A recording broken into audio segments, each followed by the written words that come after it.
We're on vacation, aren't we? We are all on vacation. Even the puppies. Right? Are you on vacation? This is Darla. This is Allie. She's a Labradoodle. Darla is a Cavachoo. You're part Shih Tzu and part King Charles, right? You're super lazy. Laziest dog on the face of the planet.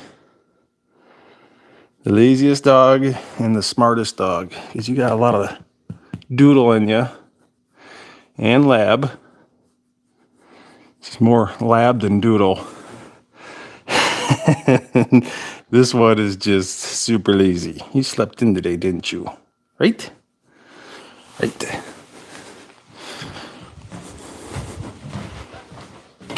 You can't come down. Nope.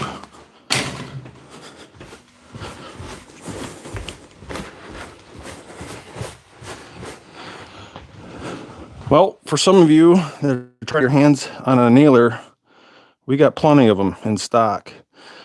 Ready to rock and roll, boxed up, and ready to anneal. And we got hundreds and hundreds of parts here. And this is just some of the parts for our nailers.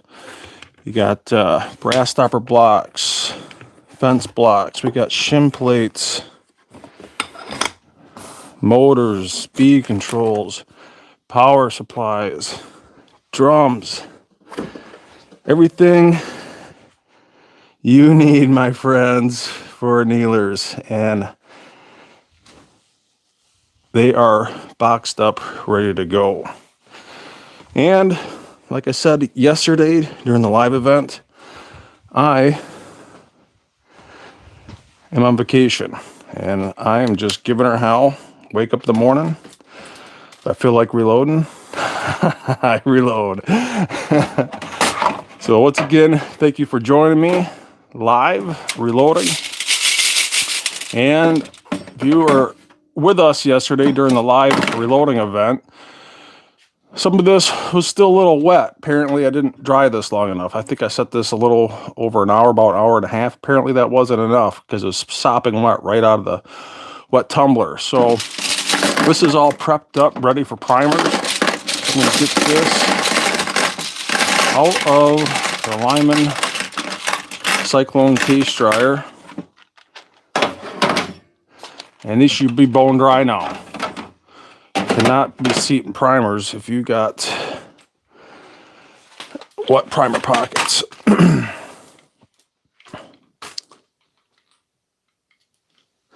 So let me bring the chat board up here.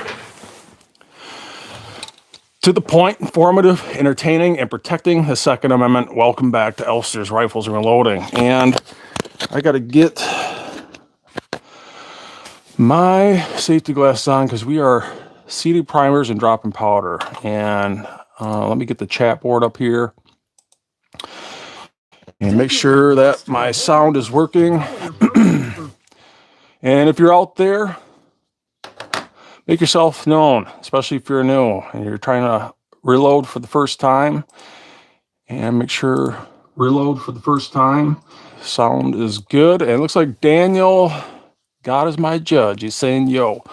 Doug B is saying live question mark, and you're damn straight. We are live. Smash that thumbs up, my friends. Yes, Doug, we are live. And there's your comment. Today, we are wrapping up this reloading for the, let me Google it here, my eventual 12-inch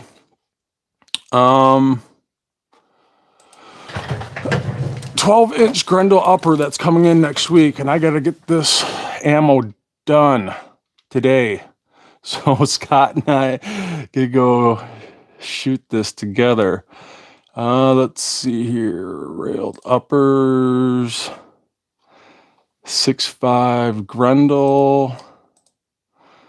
And this is the one that's rolling in right here. The 12-inch stainless 6.5 Grendel upper. So if you've been watching this live series, this is part 3 of this series. We just got pass prep gosh, pass, brass, prep. Say that 5 times fast. And this is what we're reloading for. And I need to get some ammo done, so I got at least something to freaking shoot out of this damn thing. And also, not only that, but the fire forms some brass. So just make sure you're all see what's going on. So yeah, I got my FX120i. You can see how damn sensitive this thing is. Man, if you just so much look at this thing the wrong way, just the smallest amount of wind on this, you can see it will screw around with it. If I push on the bench, I'm just leaning on this bench. That will screw it up. You got air flowing out of a ductwork up above. There's a hole in your ductwork blowing air on this scientific lab. It's going to screw it up. So it is more sensitive than your ex-girlfriend. Trust me, you got to be careful with these lab scales. And, you know, I kind of want to touch base in regards to some upcoming powder drop and tricklers that are coming up here really soon. And one of them, obviously, you can see here, this is the FX120i. If you're not familiar with this, this will weigh within 0.02 grains of accuracy. And I have the autotrickler.com V3, version 3, powder drop and trickler here. And with that being said, matter of fact, I'm going to just clip you guys out so you can see this even better. Sorry for keep on moving around, but I just want to make sure you guys can see this. I'm going to clip you out of here. Autotrickler.com has the new V4 versions, the next step up from the V3. If you guys are unaware of this, you know, rather than having a massive powder drop and then trickling off with the trickler here, it has something very similar to the Charge Master that just came out, where it has a massive auger and then a trickler underneath it. And I'm sure this is going to be pretty amazing. And I was all gun-ho for getting this. Matter of fact, I even signed up for the T&E, test and evaluation for this. But you had to pay for it. So being that I had to pay for it, which is not a bad thing, but there's something else, and that's called the Super Trickler, which if you go on Facebook, and I kind of mentioned this yesterday, Super Trickler has something kind of somewhat similar, main humongous auger for the massive powder drop, and then a smaller trickler tube. But what's amazing about this, and I'm kind of leaning towards this direction, is it's got not only the display built right in, you know, with the V4 or V3, you got to have a separate something like this, an iPad with Bluetooth connectivity to control your powder drop. This is built right in, and it's all in one, like a main housing. And matter of fact, I think this is a video. I could start this up. Matter of fact, let me get the volume turned up here. Let me play this just to give you an idea.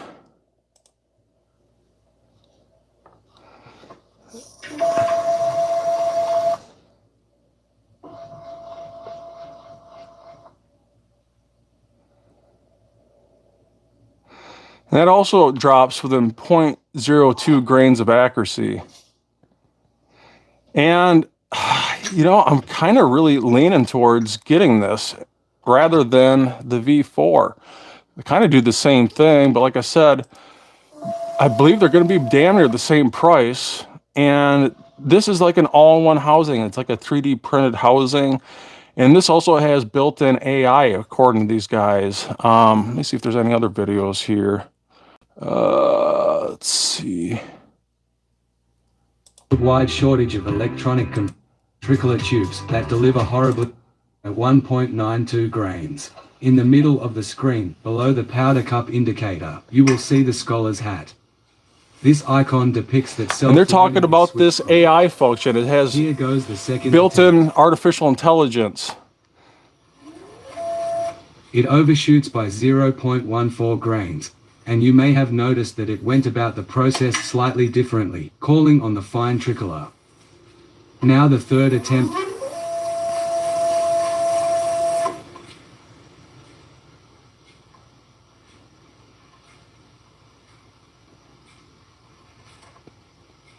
Close, only over by 0.04 grains, but not on the money yet. Remember, I set the tolerance to 0, so there is no leeway. Attempt number 4. Oh, that was a big overshoot, but a good learning lesson.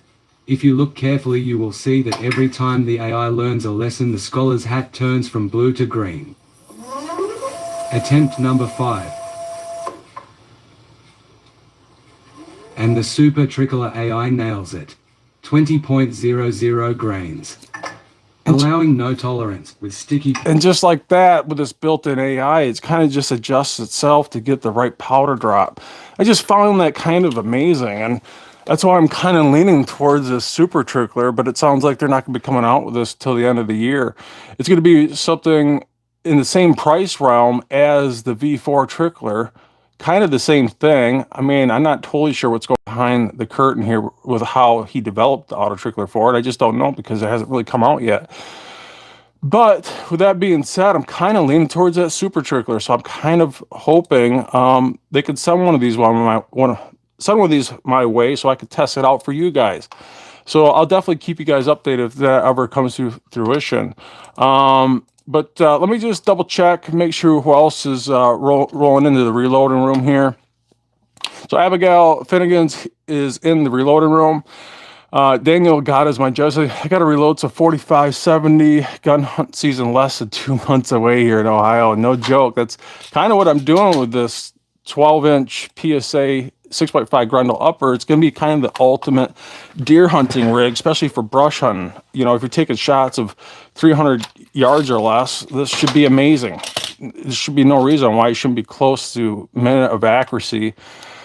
I don't see why you couldn't shoot this clear up to 600 yards and beyond, even with a 12-inch barrel. But, you know, in the Wisconsin woods, you're taking shots of less than, 200 yards or less. So, this thing's going to be ridiculously lightweight, super compact.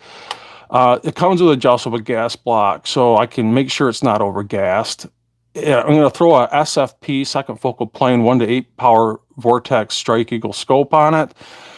And it should be just simply amazing for something like that. Super compact and very, very accurate, being that it's using, a 6.5 millimeter Freedom seat in it. So, yeah, I'm kind of in the same boat there, my friend. So, Doug B, Pony 47 says, "Hey everyone, Jason Wagoneer is also here. Say morning, everyone." Doug B saying he's sleepy, and Doug B saying, "I've been on the list for the V3, then switched to the V4 in March." So yeah, Doug B's asking for the link for the Super Trickler.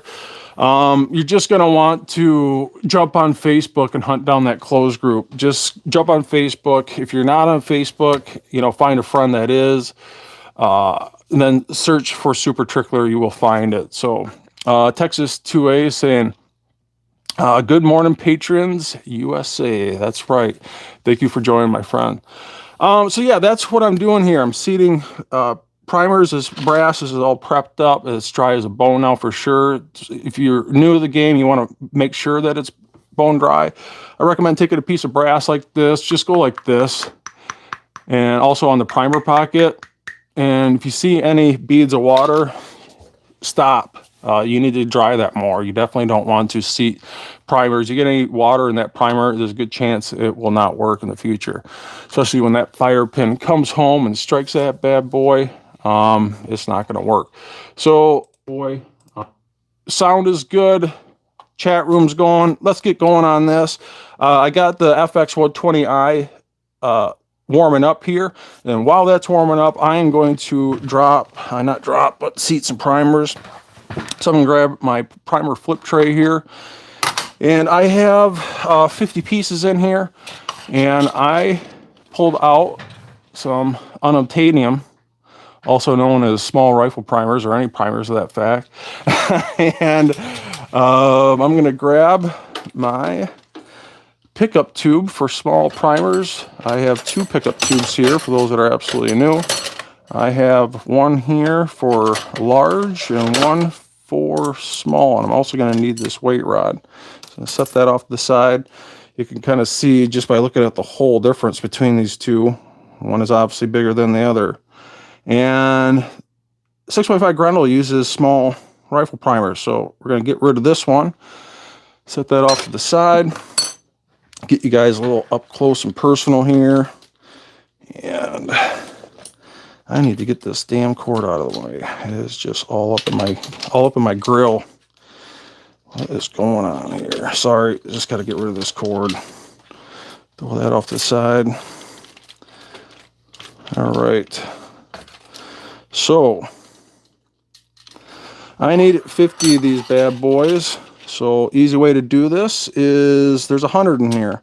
So I'm going to pull out 10, 20, 30, 40, 50. Here is my primer flip tray. You can see it's got some raised edges on it. I can kind of scratch my finger on it. And I'm going to take this. Those are absolutely new to the game. Flip this over. That'll give you exactly 50. Push this in. Try my best to do this with the camera right in front of me. Miraculously, they just happen to all be facing in the right direction. But say like you didn't. You had some that were kind of flipped over. Something like this. You can just swirl this around. So they are all facing the correct direction. This is where it gets its name, primer flip tray. Boom, right there. And I am going to pick all these up with my pickup tube as best as I can with a camera right in front of me. All 50 of them. And like I said, if you're new, got any questions, I don't care what it is, make yourself known in the chat box. I'll try my best to answer those as we go here. Seeding primers, dropping powder, and I need to get these freedom seeds done today. So Scott and I can shoot together. And just like that, we're done. Usually, not usually, always, one primer is going to get stuck in the end here. I'm going to grab my weight rod here, and I'm going to poke this one through. So, like that. And this should still be set up, ready to rock and roll here. And I usually seed all my primers in my Hornady L&L. So I'll get my decapper out of here. Make sure my shuttle is working just right. So that looks good. Of course, I have the wrong shell plate in there. Why wouldn't I have the right one in there? All right, let's change that out. At least you know we're live. So let me get the correct shell plate here. Right now I got the number 1 in there. And I need the number 6, because the number 6 works for 6.5 Grendel. And the number 1 is definitely not going to work for 6.5 Grendel. So let me quick swap this out. If you have an L&L, you're in luck. You can kind of get an idea of how this is swapped out. So what I got to do is pull this up here.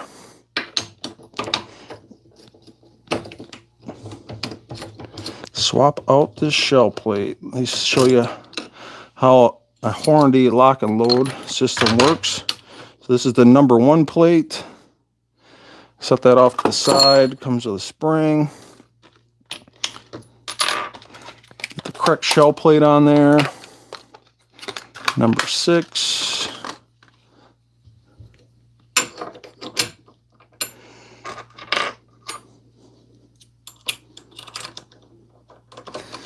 And I still have my small primer, not large primer, but small shuttle in there. All right, so torque that down nice and good. Put it there.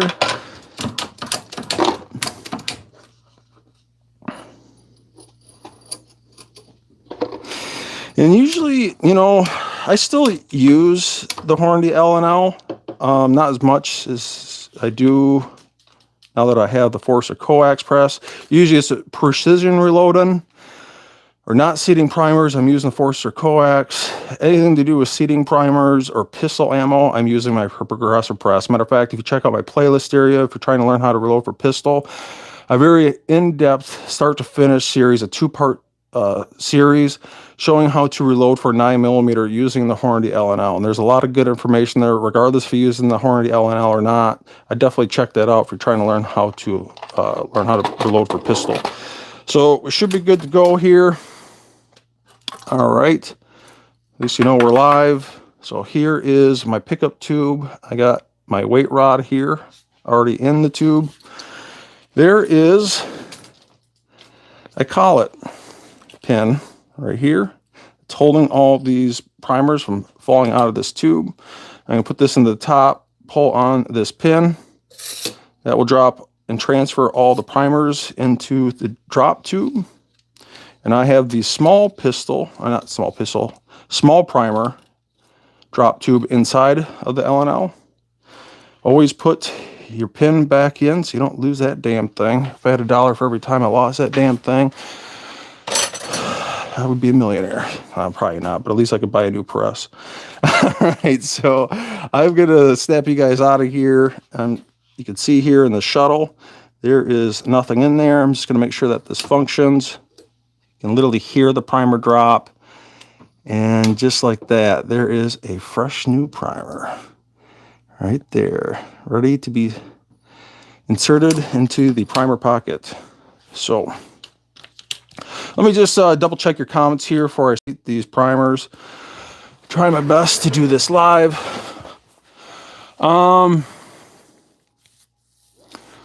So Abigail saying it's important that you have the wrong shell plate at first. Gotta stay on your toes, right?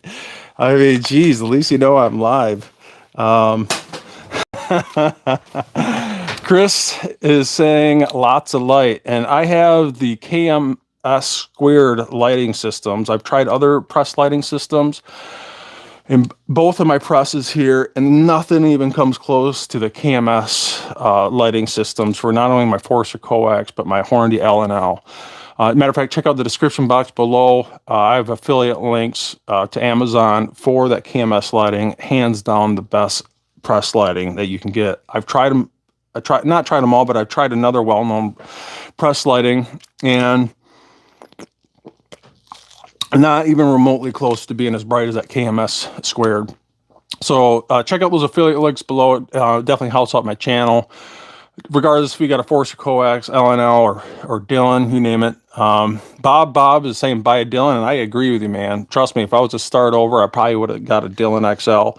But now I got a Forcer coax press. I do mostly precision reloading. I might get a Dylan 750 XL in the future, but I just don't feel the need for it. I mean, to be honest with you, I think my Hornady L&L does everything it needs to, at least for what I need above and beyond a single stage. But I agree. If I was to start over and I was to get a progressive press, it'd probably be a Dylan. So I 100% agree with you on that. All right, so let's get this going. I'm going to grab my brass here and get the EP Integrations lockdown block. Maybe, yeah, I'll just do that. That'll be fine. Matter of fact, just a quick go over this in the EP Integrations lockdown block. For those that haven't seen this before, it is an adjustable ammo reloading tray or lockdown or reloading block that's adjustable from the smallest casings right under 223 all the way to the largest casings, just a little over 375 shy tack. It's completely adjustable, adjusts in less than a second. We have these on our website, www.epintegrations.com, and it comes with 4 optional rubber feet that I highly suggest using, not only with the weight of this block and those rubber feet. Man, this thing doesn't move at all. It is just fantastic.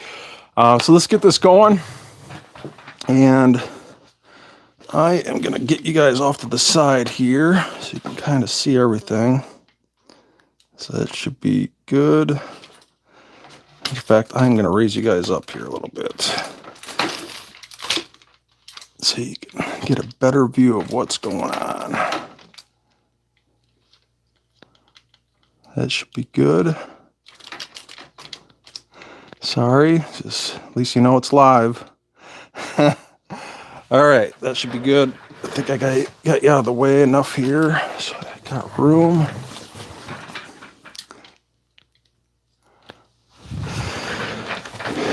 And Bob's saying it's a good press.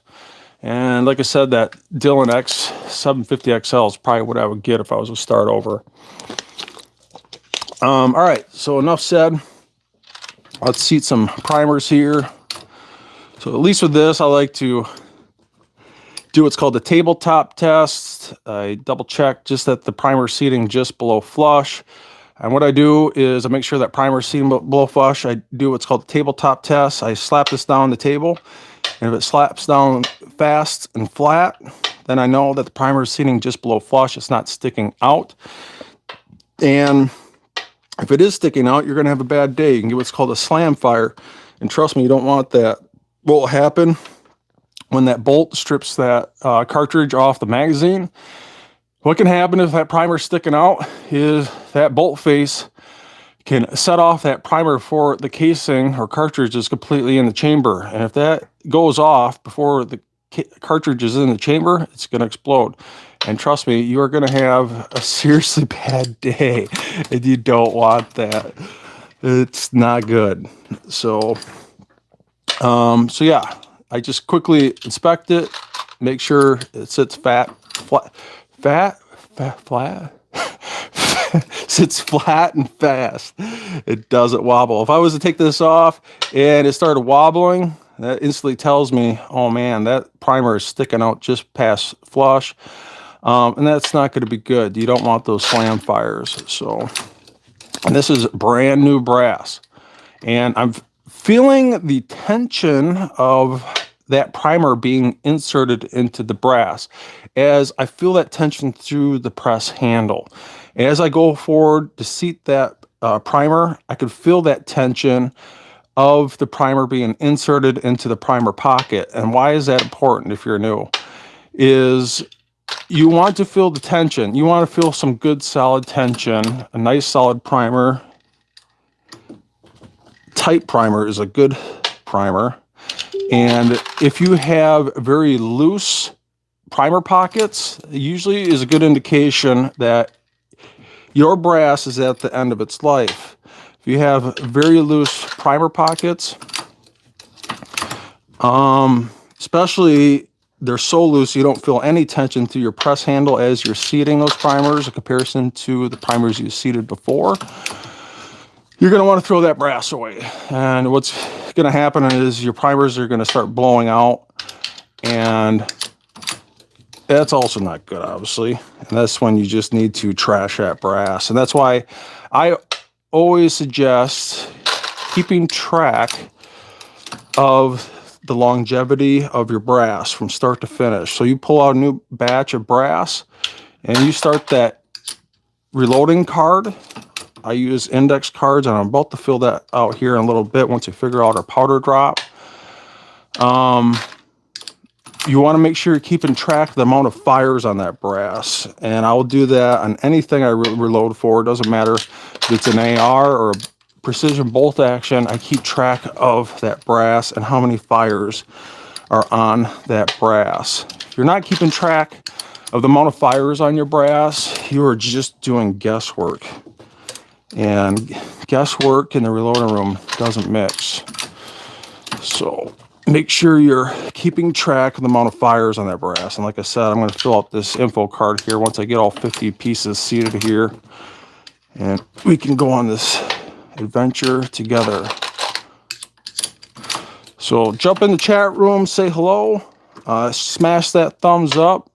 And if you got any questions on reloading, doesn't matter if it's a 6.5 Grendel or whatever, it's really no different.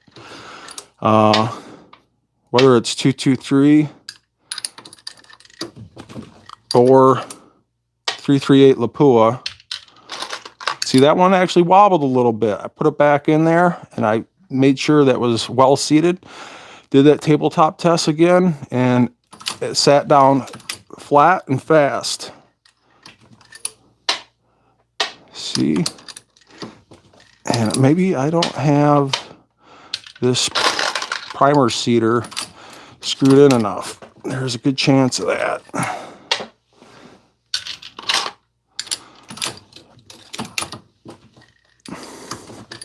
And these are CCI 400 primers. So that looks good. And Bob's saying, I do the same. It's good to know, my friend. Gonna cruise through all this, and we're gonna drop some varget. And I got a manual over here, quantity manual with the 2 different types of bullet flavors that we're going to seat, and we're gonna figure out our powder drop here really soon.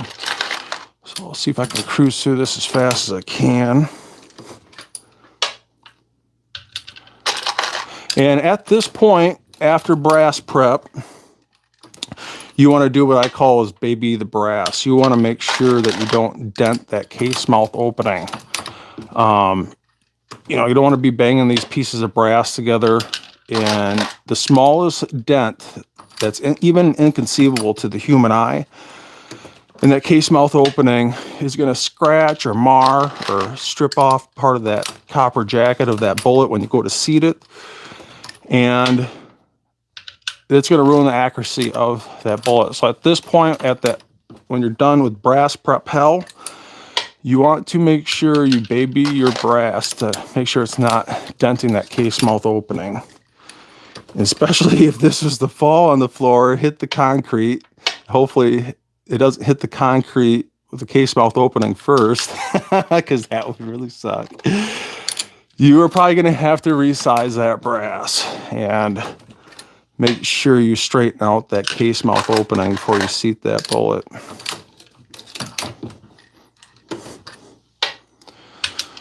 We are getting close here. I got about 15 left to go. Right now with the EP Integrations lockdown reloading block, I got this thing wide open. I don't have it adjusted yet. I'm about to show you that here in a little bit. So checking all these. Make sure there is a primer in there. And that primer is seated just below flush. And I hope all you guys out there watching are having a good Labor Day. And you're enjoying your day off. Hope you're drinking some coffee right now, eating breakfast. And you can reload with me live. And that's what this is all about. It's just about spreading the freedom knowledge. And I hope you guys are spreading this knowledge onto the next generation. So that looks good. Getting down the nitty gritty here.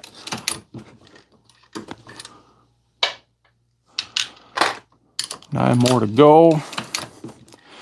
And I have some varget powder here, also known as unobtainium or unicorn dust.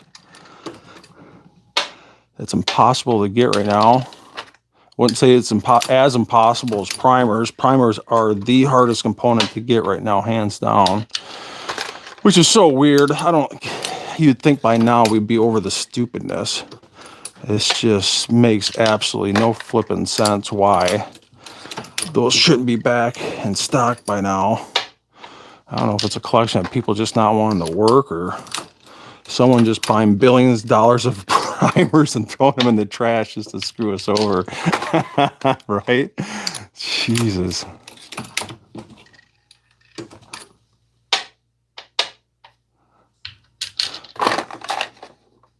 So Rusty Guy is saying, I guess I can understand the single stage press for some calibers. Due to the high volumes of 9mm I shoot, the only way to go is a progressive. You know, it's just all about opinion, purpose, what you need to accomplish. And you can definitely get precision ammunition off a progressive press, without a doubt. Matter of fact, I know a lot of bench rest rifle shooters, F-class shooters, that use nothing but a progressive press, especially something like a Dillon 750 XL or something like that for doing precision reloads. It kind of gives you the best of both worlds. You know, especially if you're going to reload for a pistol and, you know, shit hit the fan, 223 moments where you got to pump out 1,000 pieces. You're not totally concerned about minute of accuracy, more concerned about minute of man type accuracy. And 100% you can get that precision out of progressive press. And like I said, if I was to start over, I'd probably get something like a Dillon rather than a Hornady L&L, but you know, I just keep this around. That's what I started with, and it is what it is. So we are done here with seating primers. So I'm going to get this set to the side here and clear off some room to drop some powder. I'm going to take you right through that right now. So this is where you're going to kind of see this L&L, I'm sorry, the EP Integrations lockdown block really come into play here. Right now, I have this thing not adjusted. It's wide open. Matter of fact, I can kind of make a mess of this. I kind of showed this to you before. Some of you guys, I can tip all these over. This would be a bad day in the dropping powder community. This would be a bad day, but I can adjust this just like this. And it adjusts within seconds.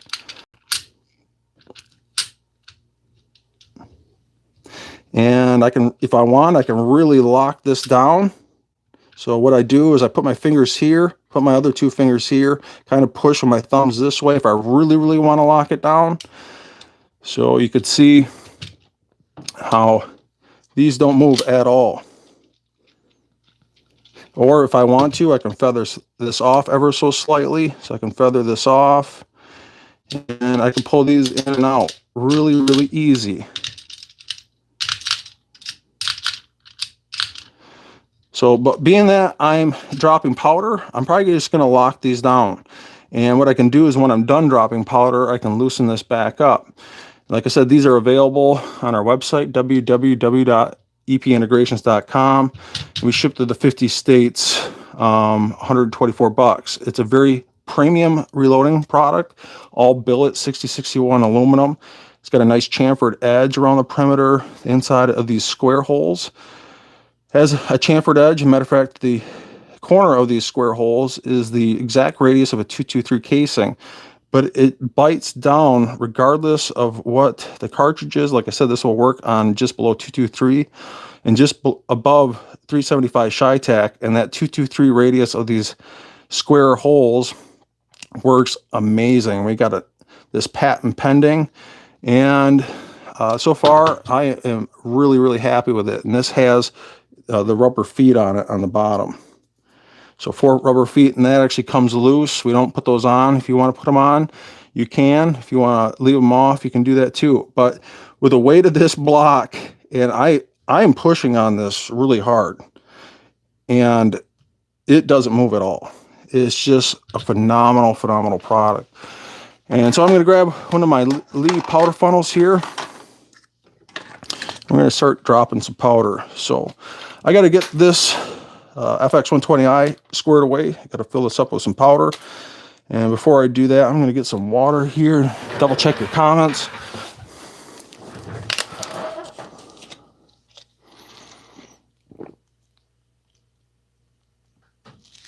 So Abigail Finnegan saying, don't most primers come from Russia? I don't think so. Don't quote me on this, but I think actually a lot of them come from Australia. I'm not sure what CCI makes most of the primers. This is a good question. I usually use mostly CCI primers. I do have some Federal primers. That's just because during the start of COVID, figured I'd get what I could get at the time, but you know, I got thousands and thousands of primers. That's a whole box right there. As a matter of fact, I just picked these up. I got 8-pound jugs of H4350 back there. Even behind these primers, I got jugs and jugs of powder. But yeah, make sure you check out my Facebook page, Elster's Rifles and Reloading. I'm posting a lot of affiliate links there for hard to get components. Matter of fact, I just posted some for CFE 223 with a promo code. Shipped, I believe, if you add enough products just to get over $100, you get $10 off. So make sure you're checking out my Facebook page. But like I said, enough babbling. Let's get this loaded up with some Varga powder. Once again, we're dealing with primers and powder. Make sure you're wearing your safety glasses. Number one rule. Daniel God is my judge, saying CCI small pistol made in USA. So that's good to know. So let's get this going. I am going to load this up with Varget. Actually, before we do this, let's figure out what we're doing here. I'm going to fill out this card.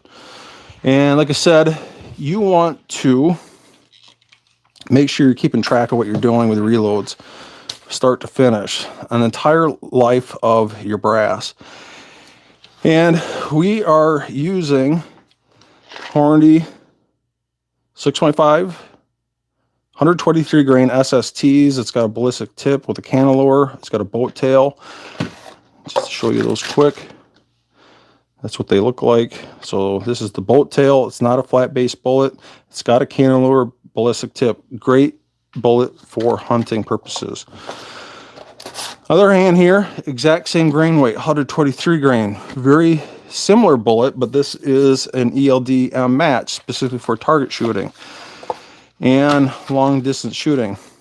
Very similar bullet. You can see that the tip is not as red, it's more of a burgundy color. There's no cantilever.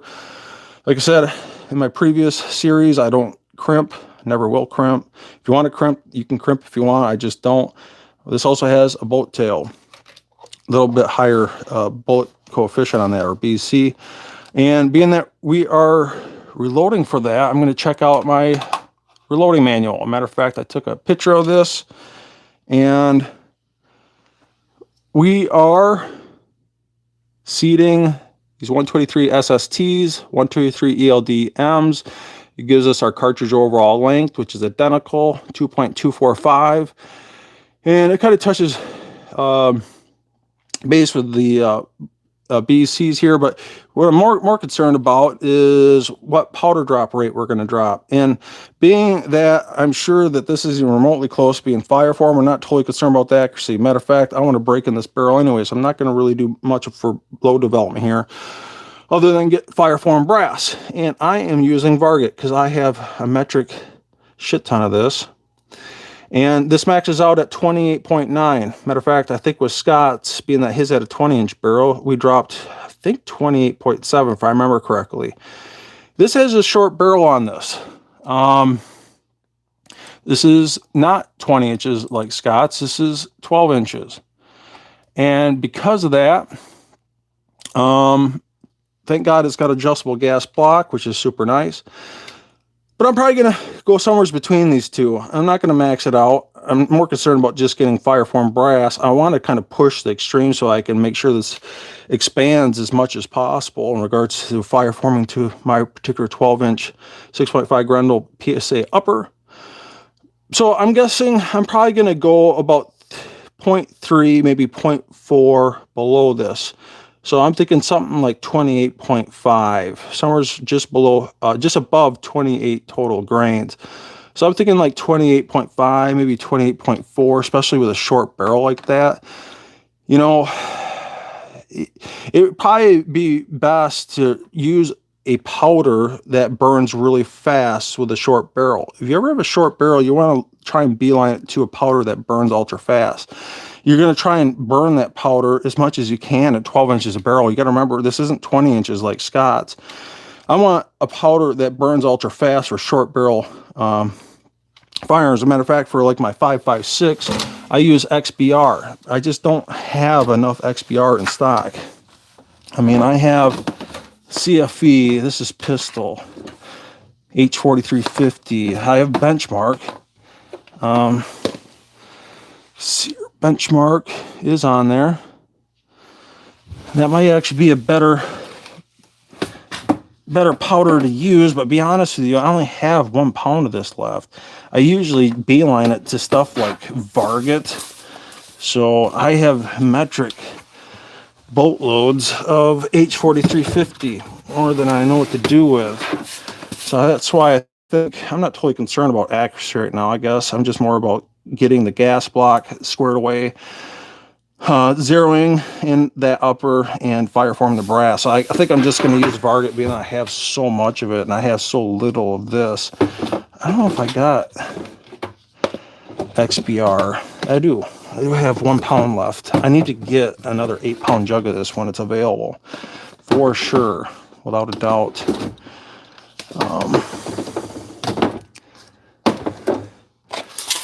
Man, I need a bigger cabinet. I'm running out of freaking room here.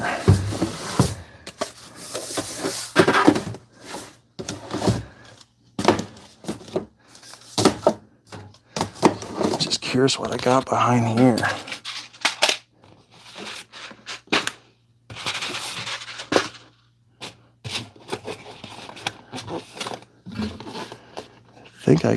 I think it's just nothing but H4350 back here.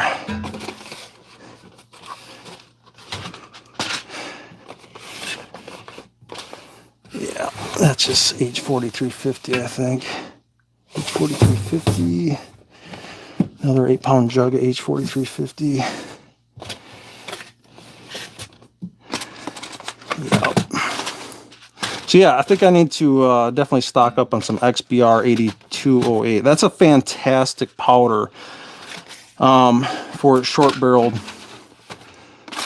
ARs, and I'm curious if that's even on the list up here. Not saying you can't use it just because it's not on the list.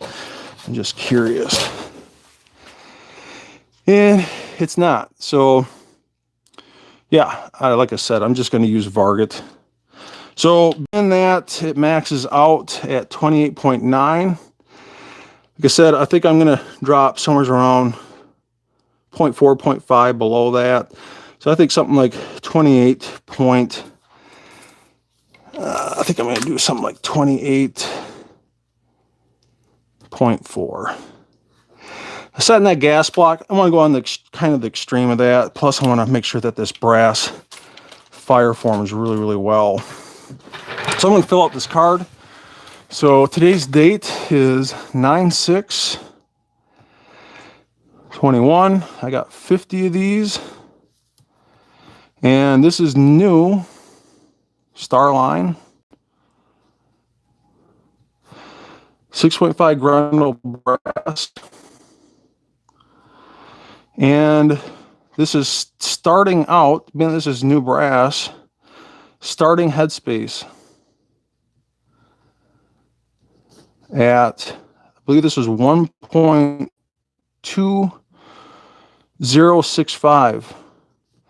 And most likely this is going to expand something similar to like my other 6.5 Grendel, and also Scott's. Ours identically fire form the same amount, 217, which is fantastic. I'm kind of actually hoping that this fire forms at the same headspace. Why? Because then I can just set my die in my lock ring and not have to screw with it all the time when I want to reload for my Grendels and Scott's Grendels. And that's what I'm kind of hoping for. So it's most likely going to expand clear up from our starting point of this new brass up to 217. Then we're going to custom bump that down to 214. So we are going to do Varget here. And like I said, we are going to drop at 28.4. This is kind of a short barrel at 12 inches, not 20 inches. We got CCI 400 primers. And I'm not concerned about load development right now. Just like I said, fireform brass. So I'm going to do 25 at 123 grain. SSTs 6.5 and 25 at 123 grain. ELDM 6.5. And we are going to do a coal, cartridge overall length, at, they recommend, coal of 2.245 on both of these bullet flavors. So if I remember correctly, I think we did Scott's at 2.248, 249, I think, which was maximum magazine length, which I need to grab one of these Duramags. So I'm going to use this Duramag here. This is a 10-round mag. Let me grab something to cut this damn thing open with.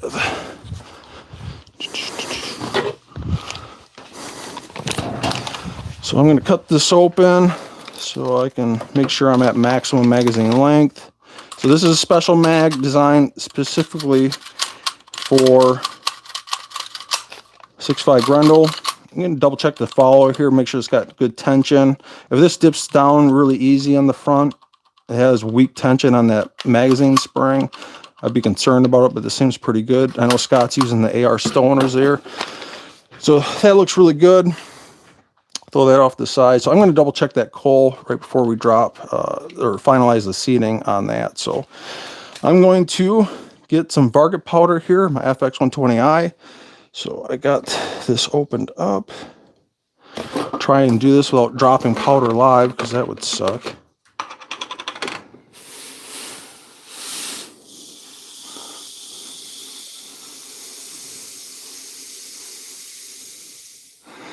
Now I think this is already set for this, but I'm purposely going to screw this in.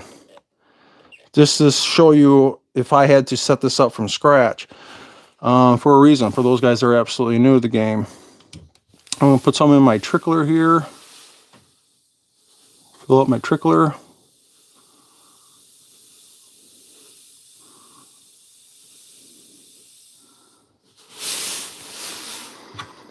Set this off to the side. Just a quick show you guys here. So I got some into the trickler. Main hopper. This drops the bulk amount of powder. This trickles off the fine tuning. So I'm going to carefully pick up this trickler, insert it through the hole in the plexiglass, the wind shroud on the side of my FX120i. Carefully place this just like so. And usually what I like to do is, I don't know if you can see this or not, but I like to drop 1.7 grains. See, get you guys close here. 1.7 grains just below my target weight. So if I'm shooting for, I am shooting for 28.4 grains. So 28.4 grains. So I'm going to drop 1.7 below that. So it seems to work out the best in regards to speed of dropping this powder. So like I said, we're shooting for 28.4, and I want to drop initially 1.7 grains below that. So that's obviously 26.7. So I want this to do its mass bulk drop at 26.7 and then finalize the remaining 1.7 with the trickler. So I got this squared away with the Bluetooth connectivity. I'm going to try and get so you can see both of these. So that should be pretty good right about there. I don't want to get this cell phone too close to this thing because this thing's super sensitive. But I'm going to hit 0 here. Try not to breathe on the thing or talk on it too much because it's literally that sensitive. And I'm going to cycle the auto throw a couple times before I do anything, just to get the powder to start flowing through this thing. Matter of fact, I could open this up. So now it's opened. So it's already dropping powder. I'm going to do this about 3 times. So, and we want this for the first initial bulk drop to be 26.7. So let's do 1 drop here. And it's not enough. It's 24.86. So I got to open this up lefty-loosey. So I'm going to screw this something just about like that.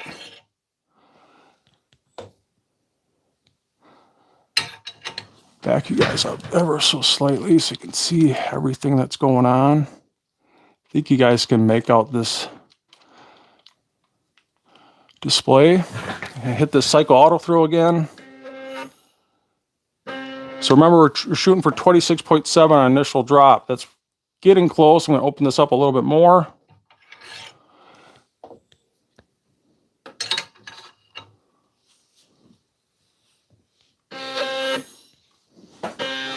So it's getting really close.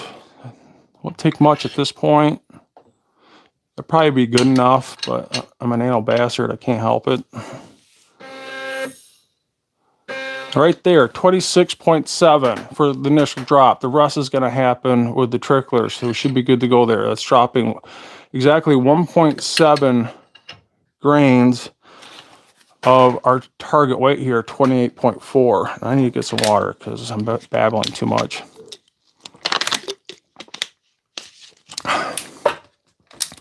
So I'm going to set in here 28.4. So let me clip you guys out of here so you can see this. So 28.4.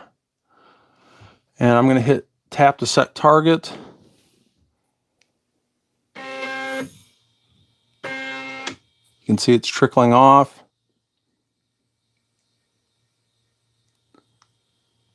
And it's waiting for the powder to come down the tube. It's going to take a little while. Matter of fact, I should have started that. Matter of fact, I'm probably going to redo this. So now that the powder is coming out of the trickle tube, it took a little while for that powder to come down. Now that it's starting to consistently flow out there.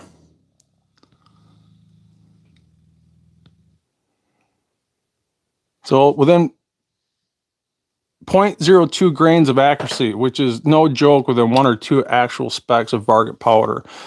So I'm going to just do this again. I'm actually going to stop this. So it stopped. I'm going to zero this, make sure we're good on the zero. So 28.4, let's try that again.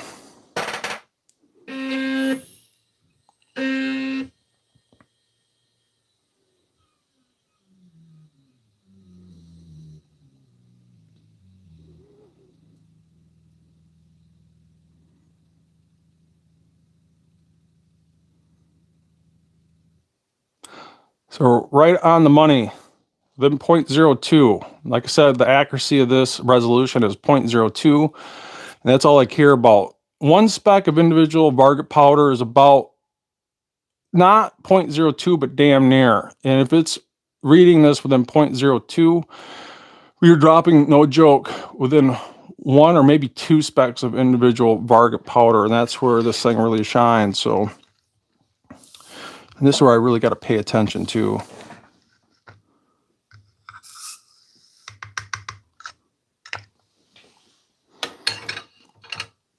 So I'm going to get your comments up here. See who else is joining us in the Elfsters reloading room. I got to make sure I don't touch this bench too much. I'm going to back you off here so you guys can see my pretty face too. And also so you can see, I think you guys can still make out this readout. Let me know if you can't make out that readout. I think you can. Within 0.02.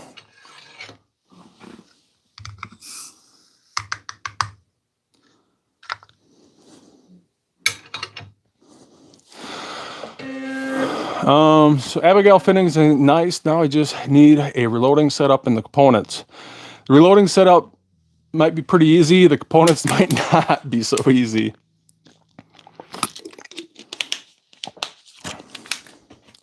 So we are within 0.02 there, so that looks good.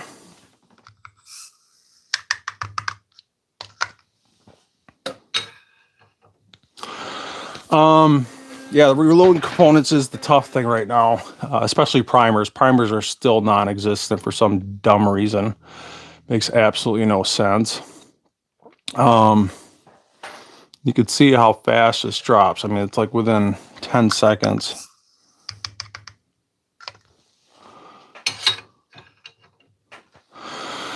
So Abigail's Finnegan is saying, is a rebaited boat tail bullet worth it over a standard boat tail with a similar BC? You know, yeah, honestly, I don't really pay much attention to that. It's really, for me, it's the difference between a boat tail or a flat base bullet. Man, I tell you, some of my most accurate bullets, especially for my 223, is the 60 grain VMAX that's got a flat base on the bullet. It doesn't even have a bolt tail. Matter of fact, a lot of bench rest rifle shooters at 600 yards or less sometimes even prefer a flat base bullet.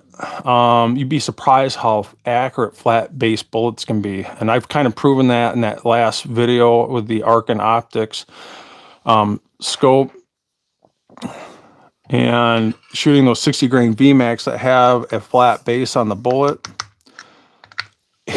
they are just little lasers, and it's insane how accurate those bullets are. Jason Wagner saying, I have a pound of benchmark if you want it. All right, man, if you're willing to send it to me, get a hold of me on Facebook. That's awesome. Rusty guys saying, I agree about keeping records. I have a 3-ring binder with all the reloading ammo logged by date.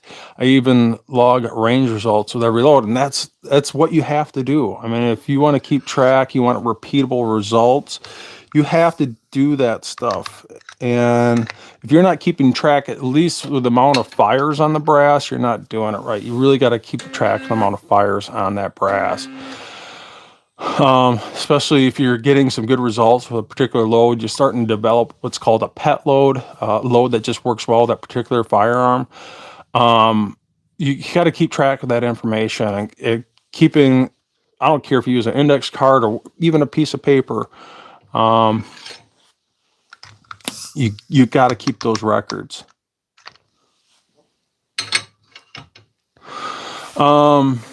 Echo's reloading chamber is also in the reload room saying, howdy, Elster and crew. Thanks for joining us, my friend. Abigail Finnegan saying, if I load 5.56 brass to 223 specs, will that increase the life expectancy of the brass? And for me, once you fire form that brass in that particular chamber, I don't care if it's 223, 5.56, or a wild chamber. You can see this actually over through a little bit. So I'm going to put that up here. It's probably because I'm babbling and breathing on this damn thing. I don't care if it's 5.56 or 223 brass. Personally, once it fire forms, I just am concerned about bumping that brass back 3/1000ths of an inch in an AR or 2/1000ths of an inch in a bolt action, and just keep an eye on my pressure signs in regards to crater primers, ejection marks, general overgassing. If it is an AR, you just, I know everyone goes back and forth at 5.56 or 223. I shoot 5.56 Lake City brass out of my RRA wild chamber all day long. The accuracy is pretty freaking amazing. Super cheap, inexpensive brass. And, I try to use 5.56 military grade Lake City brass in my ARs because it's just a durable brass. It can take a really good beating. You get some really cheap like Winchester 223 brass, and it just can't take that beating like Lake City brass. And that's literally why I have, no joke, probably 10,000 pieces of Lake City once fired brass. I usually buy it off a guy off of Facebook. Last time I bought, I think, what was it? Over 1,000 pieces of 5.56 brass off a guy on Facebook that I know. I think he shipped it to me for like $65 or something like that. I mean, we're no joke talking like 6-7 cents a piece. Usually I can get about, I don't know, probably about 5 or 6 solid reloads with an AR. If it was a bolt action, no joke, I bet I could probably shoot that brass probably 10 times out of a bolt action, depending on how hot it was. I pretty much keep on going to the point where either I get split necks or the primer pockets become so freaking loose I can't even seat the primers properly, to the point where the primers are falling out. This one went overshot just a little bit. That would probably actually be totally fine for what I'm doing here. I'm not doing low development, especially for an AR. I think even 0.04 grains over, I'd be totally fine. But like I said, I'm an anal bastard. I can't help it. So, So hopefully that answers your question. All right, so we're within 0.02 accuracy. Grain weight powder. So Scott Weiss is saying, since Russian ammo cutoff, will you now reload 7.62 by 39? Wait for the brass or try reloading steel? And that is a very freaking good question. If I wasn't sitting on a mountaintop of Wolf 7.62 by 39 ammo, that no joke, I got off Brownells with a promo code. I think 1,000 pieces shipped for $190. Literally 19 cents a piece. I'd probably be buying up 7.62 by 39 Starline brass whenever it's available. But you know, I've actually put some thought into that. Once in a blue moon, Starline 7.62 by 39 brass will come up on Brownells. I actually post that on my Facebook page with a promo code when it is available. Matter of fact, I just did that. I think I want to say it was like 2 or 3 weeks ago when it was available.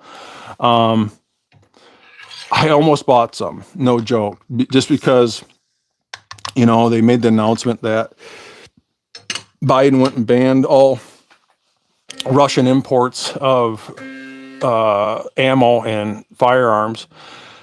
It really sucks. You know, it is what it is. Thank God I got several thousand rounds of Wolf steel cased hollow point and full metal jacket 7.62 by 39.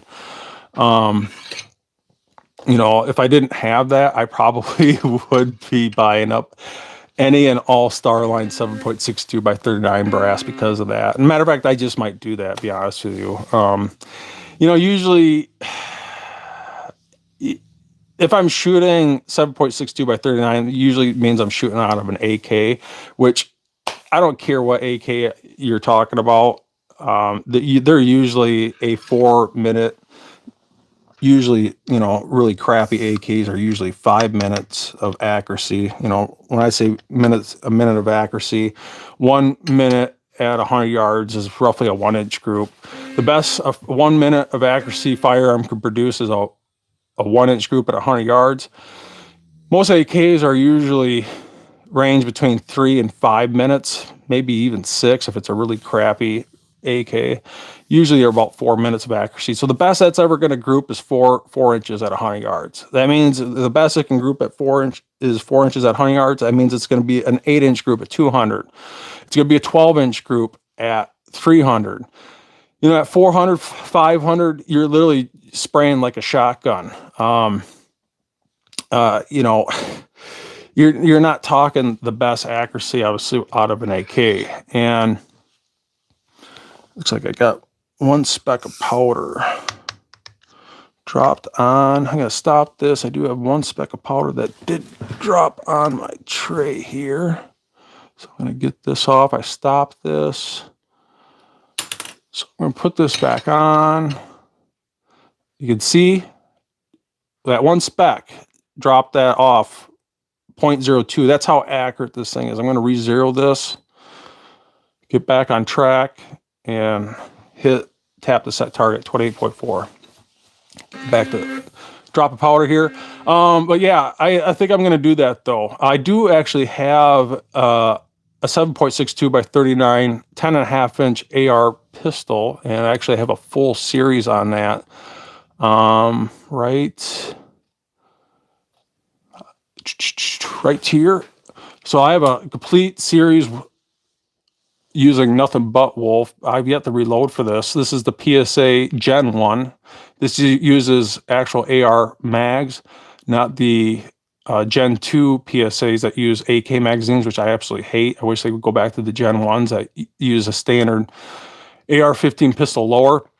But anyways, super intensive series on that 7.62 by 39 10.5-inch AR pistol. And that I would probably reload for. You actually be quite amazed with how freaking accurate that thing is.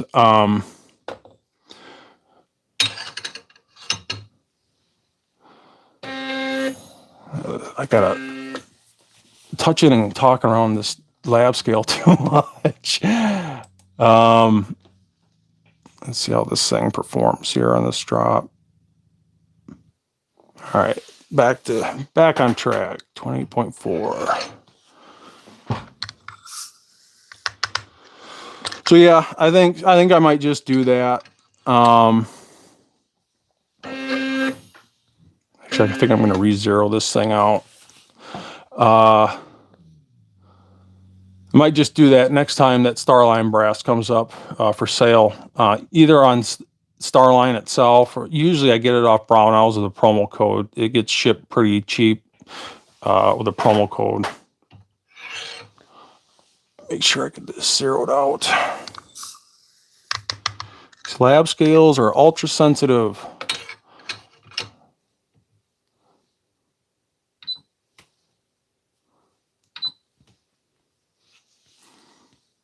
Doesn't help when I'm babbling and breathing on this damn thing.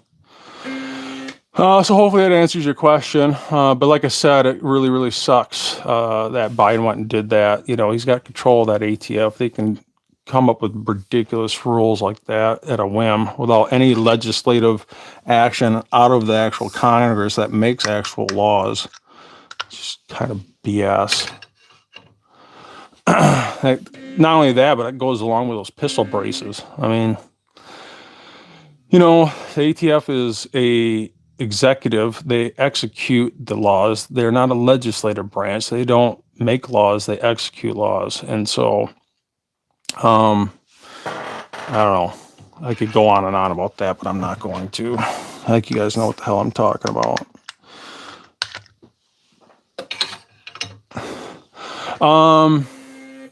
So Jason Wagner is saying, don't need to send it. I'm in Wisconsin and also don't have Facebook. So just curious, where are you in Wisconsin there, Jason? Abigail Finnegan saying it's going to be for my 16-inch AR. I plan on loading around 1,000 rounds at a time. Nice. Just curious, who out there anneals? Are you annealing? And if so, if you are annealing, what are you using to anneal with? So I'm just curious. Like I said, not only with the EP lockdown reloading block here, shipped $124, 50 states.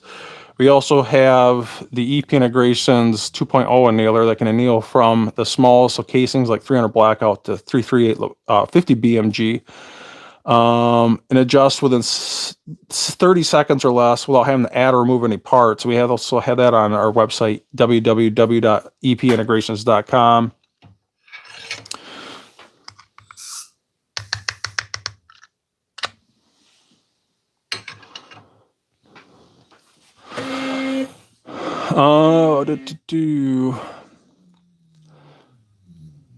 So Abigail's saying 8Ks have single hole groups because the trunnions crack after the first round. Jason's saying Antigo. Okay. Well, if you're ever in the Eau Claire area, let me know, my friend. Jason Wagner saying, I am annealing with your annealer right now. That is freaking awesome.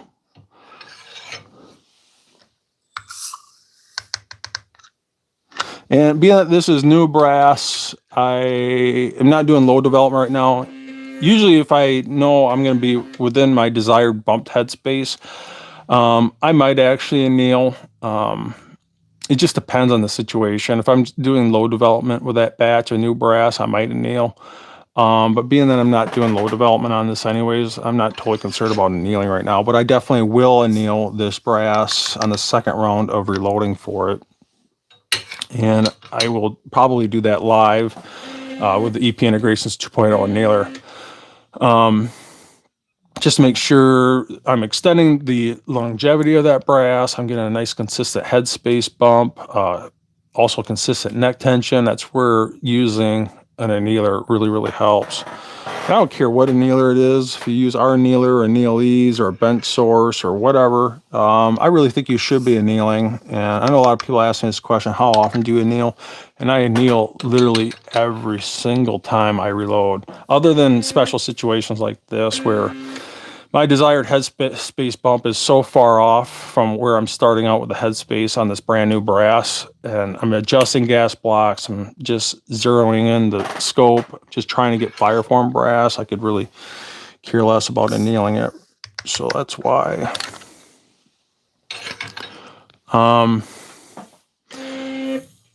So Scott Weiss is saying, I anneal with the annealese, and I used to have annealese. I don't have it anymore. Matter of fact, I have a very extensive video series on how to anneal with the annealese in my playlist area, if you want to check that out.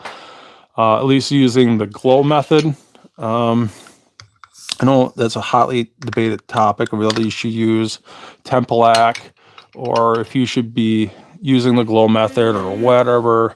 Everyone's got an opinion to their madness. I just use the glow method. It seems to be working well for me. It's not only that, but it's just super simple to use the glow method. And it literally takes less than a half a second to understand how long the brass is in the flame using the glow method if you know what to look for. Looks like this one overshot just a little bit. And I think you can get very, very precise, repeatable annealing methods, not only using the glow method, but using a machine of some sort. Like I said, I don't care what it is. You should be using some type of machine. If it's our EP Integrations 2.0 annealer or annealese or bench source or the amp. I mean, the amp, in my opinion, is a fantastic product. It's amazing for what it is. It's also an induction annealer. It's not a flame-based annealer. The amp are also, it's an acronym, Annealing Made Perfect. It's expensive. I think last time I checked, it's close to $1,300, and that's without the other add-ons. So they don't exactly give that thing away. But it is an amazing product. Matter of fact, I met those guys at the last SHOT Show in 2020, right before everything went COVID stupid. And just a great bunch of guys here over at Annealing Made Perfect. And I even know Jeff Buck with Annealese, another great guy. Definitely not going to say anything bad about those guys or their product. And especially if you want a hopper, it's definitely, I would check out the Annealese.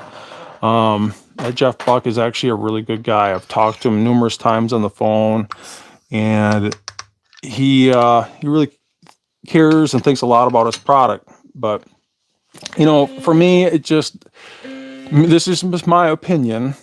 I could care less if it had a hopper or not. Usually I'm reloading at 100 pieces, maybe 200 or less, and I could really care if it had a hopper or not. I'm more concerned about the adjustability, not having to screw around with that machine, adding parts, taking off parts to go from one cartridge to the next. And that's where the EP 2.0 annealer really shines, is the fact you don't have to add or remove any parts to go from cartridge to cartridge, and it adjusts, no joke, within 30 seconds or less. And I'm sure Jason Wagoner can attest to that in regards to its ease of use. I mean, just being able to anneal right out of the box. It has everything that you need out of the box other than the propane tank. It comes with the brass torch head. It comes with the torch head, the brass pan, obviously the annealer, the power supply. And if you have any issues with it, let us know. Our customer service is top notch. We usually respond almost instantly. At least we try to. We'll make sure you're happy. Our number one goal is to make sure that you're up and annealing. And if you don't take care of your customers, they're not going to take care of you. And if problems arise, I don't care what company it is, if you're not responding right away to those customers and making sure that they're happy, you might as well just shut down your business. But so far, this has been going pretty good here with dropping this powder. We've had a few overthrows. I'm sure that has a lot to do with me babbling. Like I said, these damn lab scales are so damn sensitive. But Abigail Finnegan saying, I'm going to have to start hand loading for the C96 whenever I can find one. Yeah. It seems like, firearms in general, most reloading components like brass and bullets seem like they're coming back into stock. Next one that's probably the most difficult to get would be powder. Every once in a while, Brownells or Notches reloading supply. Definitely Powder Valley. I would check them out. Mid-South Shooters. If you have a Shields, local Shields, definitely check those guys out. I've had the most luck with my local Shields than anyone online, hands down. And that goes for primers for sure, powder, you name it.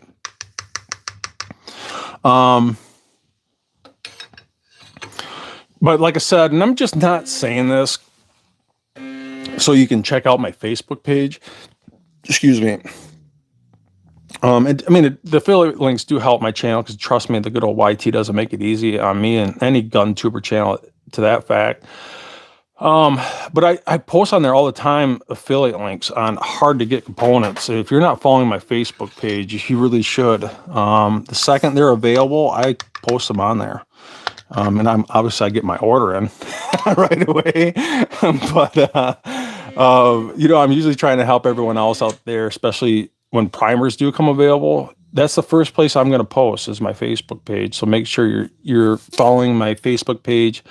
I actually have two of them, Elster's Rifles and the signed Reloading. And I also have my main channel, Elster's Rifles and Reloading, A&D. I got two of them. One's a backup, actually, in case Facebook starts screwing with me.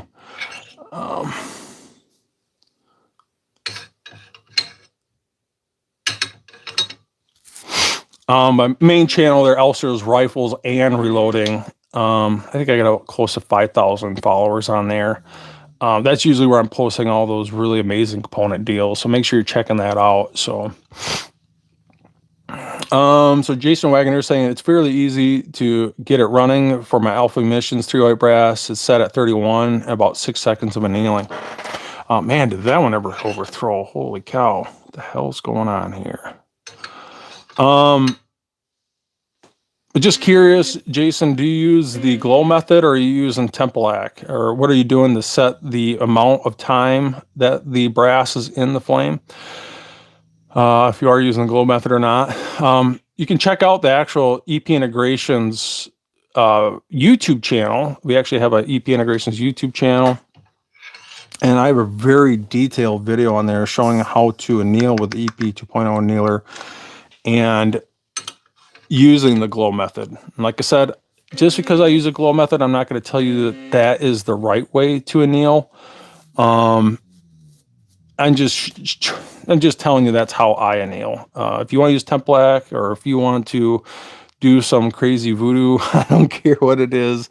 Your methods are your methods. It's just using the glow method is mine. But yeah, check out epintegrations.com. Like I said, I got a very detailed video on that YouTube channel going over the annealer, unboxing it, because it's very important. Make sure you don't damage that drum when you unbox it. It's very thin aluminum on there. And obviously showing you how to anneal using the glow method. So we're getting close here.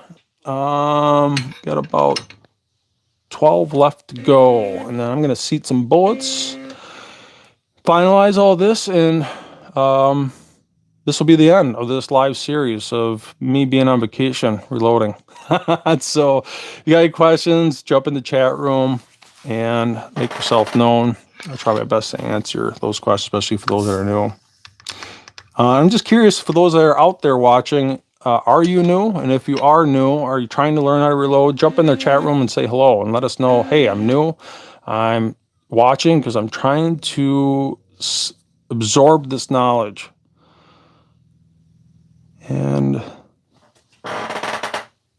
within 0.02 accuracy, 10 more to go. Then I need to set up this Freedom Seed pill seeder. So I purposely backed this off. This should have been set when we did Scott's live reloading event, but I'm purposely backing this off just so I have to reset it live here. So some of you guys that are new to the game.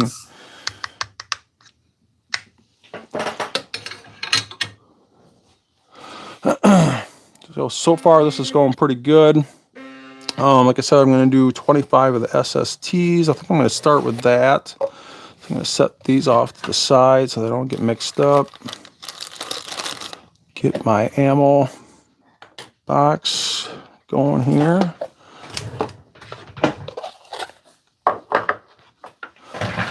Usually I mark the brass, usually the necks, something like a red marker for the SSTs and a black marker for the ELDMs. But being that the SSTs obviously have a cantilever, instantly going to know that those are the SSTs, especially the SSTs have a little bit brighter red. Not the ELDMs have a more of a burgundy tip on them.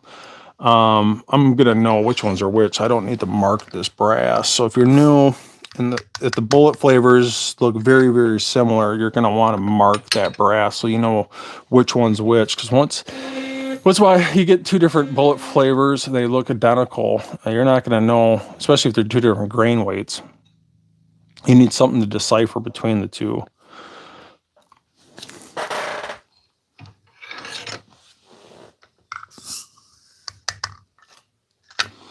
All right, so far so good. Just doing this live.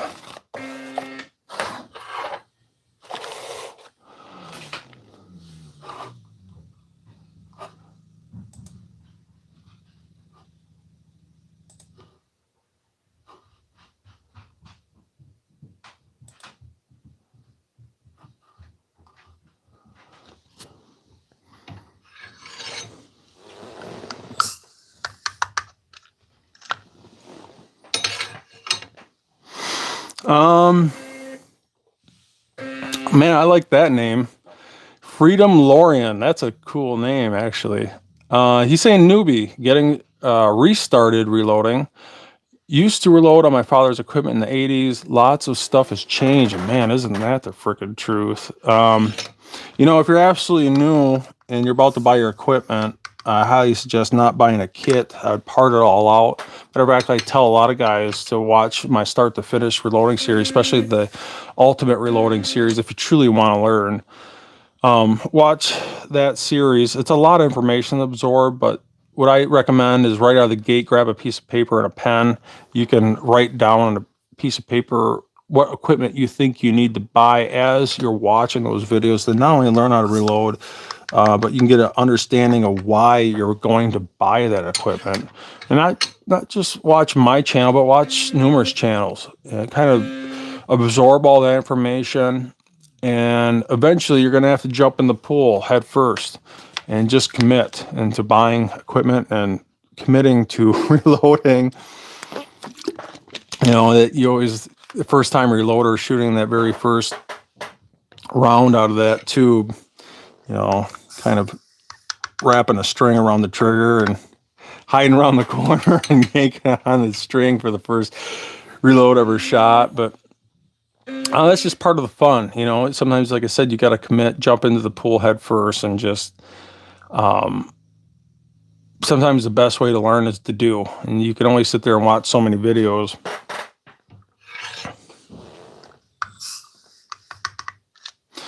But yeah, I think after this, the better half and I, we're going to go kayaking. Just no real plans on this vacation. We're just kind of getting up and doing wherever the hell we want. Like I said, some of the best vacations when you don't have any plans and you just play it by ear.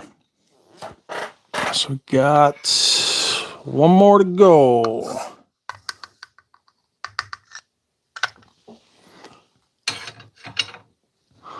And we are done dropping powder.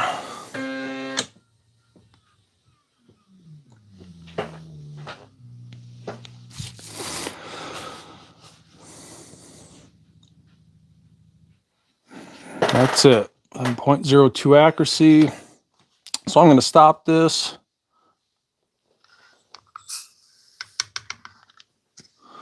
It's all good. Got the stop, so this shouldn't start back up. I'm just going to shut this off. And so what I'm going to do next is make sure that my powder levels, I guess first and foremost, I'm going to make sure that there's actual powder in every single one of these. So that looks good. Every single one has powder. It's a good thing to just double check, make sure you didn't space it and miss one of the casings. If you miss one of your casings and it has a primer in it with no powder, you're going to get what's called a squib load. It can be very dangerous, especially if you're in a semi-automatic and you're pulling that trigger as fast as you can. That one that has no powder but has nothing but a primer, that primer is enough to push that bullet out of the casing and get that bullet stuck into the barrel. And especially if you're pulling the trigger really quick. The next round right behind it, you pull that trigger, most likely that barrel is going to explode and it's not going to be good. But what I'm looking for here, obviously, is to make sure every single one has powder. And even above and beyond that, I'm going to make sure that every powder level looks consistent. There's not one that's an obvious sore thumb where it has way more or way too less powder than the next. And that all looks really good and dropped within 0.02 accuracy of our target weight of 28.4 grains of varget. So, all right, so let's move over and seed some freedom seeds here. All right, and I have my Hornady 6.5 Grendel cedar die in here. We're going to start out with the SSTs, and I have this locked down with this block, and I'm going to do 25 of these out of the gate. I'm going to feather this off ever so slightly, so I'm going to undo these knobs here, and I'm going to feather this back ever so slightly so I can easily remove these casings before I had it locked down. And just be careful I don't spill any powder here, especially live, because that would suck. But anyways, let me double check some of your comments. So Doug B says, I used to let my buddy pull the trigger first. He's like real good confidence in himself, especially with my first 50 BMG loads. Oh my God. Freedom Lorian saying, I have been watching a few different channels, just have a base equipment right now. So that's good. Scott Weiss says, always enjoy the videos. Now I can't purchase unobtainium powder primers and case. That's the bad part about starting out with reloading right now. Find myself loading whatever components I have and trying to optimize the load with seating depths. You know, I feel really bad for some of these guys that are getting the reloading right now, and they just having a hell of a time getting components, especially when it comes to things like primers. So let's get back to what we're doing here. So like I mentioned, suggested coal or cartridge overall length for both of these is 2.245. So probably going to be a smidgen over that. Like I said, with Scott's AR Stoner Mag, at least here, I think we were at 2.248. I'm just going to double check that with these, Dura Mags here. 6.5. There's actually C Products Defense, it says on there. Actually says 6.5 Grendel right on the side there. It says Duramag, and it actually says C Products Defense, so that's interesting. So that must be a C Products magazine. Even the follower says 6.5. Cool. Okay, enough babbling. Let me get my calipers up and running here. So we are seating at maximum magazine length, and I'm going to grab my one piece of brass that I know is exactly a 1.750, just to make sure that my calipers are reading true. So get this zeroed out. So it's very close, right on the money there, 1.750, so that's good. Set that off to the side. And pretty sure I backed this off. I'm just going to make sure I don't overshoot my coal here, because that would suck.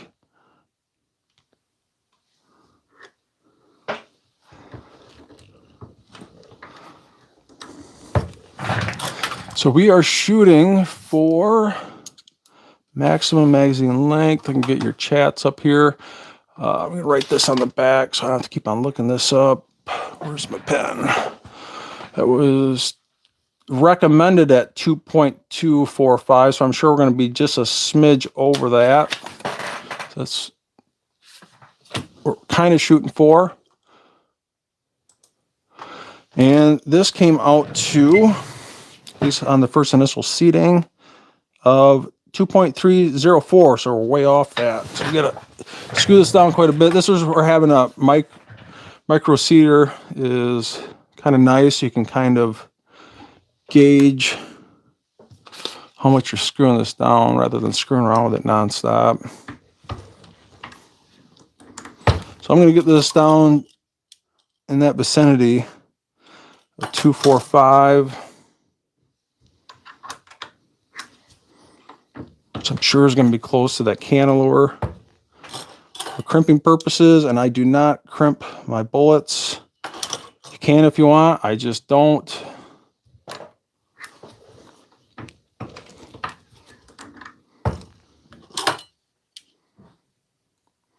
All right, so we're down to 262. So we're getting close. I'm just curious how this fits in this magazine. So this does work.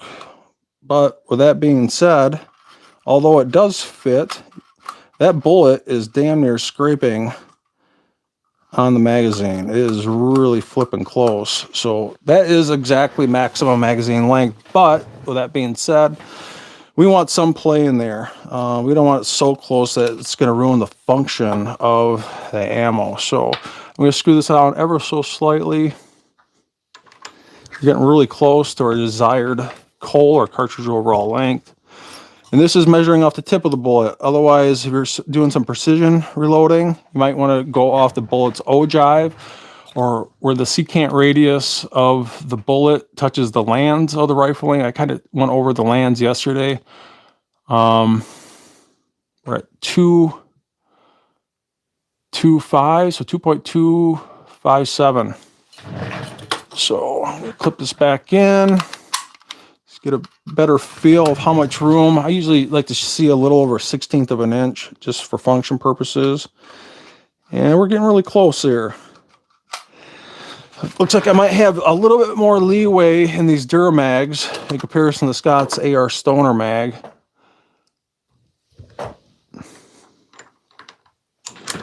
Trying to do this with a camera right next to me.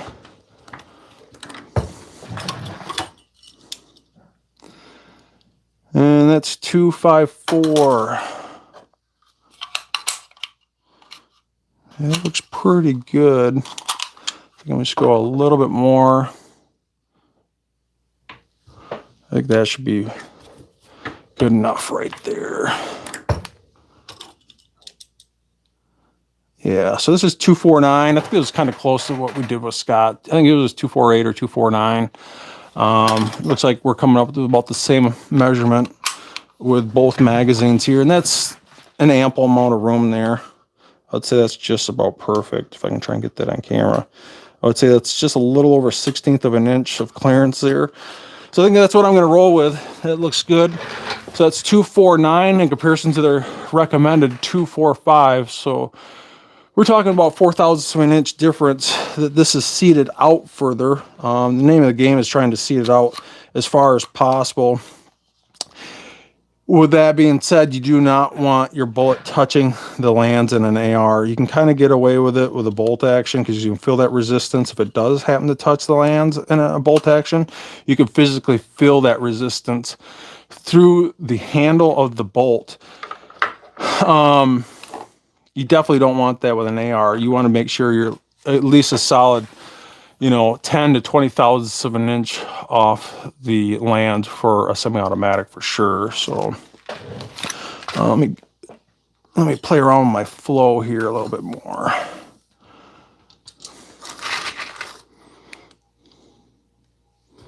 So when I put the bullet in here, I try to get it somewhat straight. And I could hear a little bit of crunching on this powder. There's a little bit of crunching. It looks like sounds like I'm compacting this a little bit. So you can see this one is a little over, and that's the problem when you're going off cartridge overall length. These bullet tips are not exactly the perfect. And this is 253. I'm going to actually see another one. I'm just curious how they differ. And if you want the ultimate precision, especially if you're playing around with bullet jumps, you definitely want to use a bullet comparator or measure off the bullet ogive, not the tip of the bullet. So this is back to 249. So don't, if you are going off coal, cartridge overall length, don't drive yourself absolutely insane if they're not perfect every time. One could be 249, one could be 250, one could be like this one here. This one's like, I'll double check. Pretty sure it's fully seated.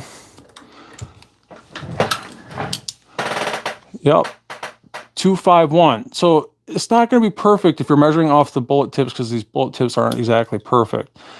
One could be a little over, one could be a little under, but as long as it's within reason, you know, maybe 2-3 thousandths of an inch, usually you're pretty good. But with that being said, if you want the most repeatable measurements possible, you should be using something like a bullet comparator.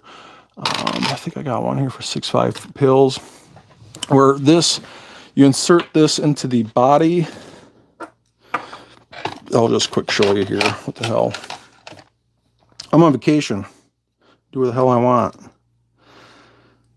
So right now I have a headspace gauge in there. I'm going to take the headspace gauge out of the main body. For those that haven't seen this before, I'm going to put in my bullet comparator, where it uses the same body. So I'm not measuring headspace anymore. I'm measuring the length, or how much I'm seating the bullet in relationship to the ogive, or where the secant radius of the bullet touches the rifling's lands. Put this into my calipers. Make sure this is zeroed out. Now I'm measuring off from the base of the brass to the middle of the radius here, or also the ogive. A lot of you guys have seen this, some of you guys haven't. So that is the best way to measure the ammunition. And make sure that this is, I don't think this is exactly flat against this anvil. And I highly recommend using an anvil when possible. Let me just double check this here. So this one here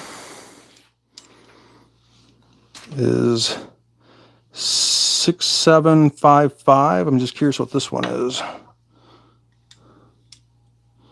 So really close, 6770. So right on the money there. And that's really the best way to have repeatable measurements. So if you are playing around with bullet jumps, you truly know the difference between the two in regards to how much you're seating that bullet into the casing. That is so, so important. So I'm going to set these off into my box here and keep on rolling. I'm going to quick double check the comments.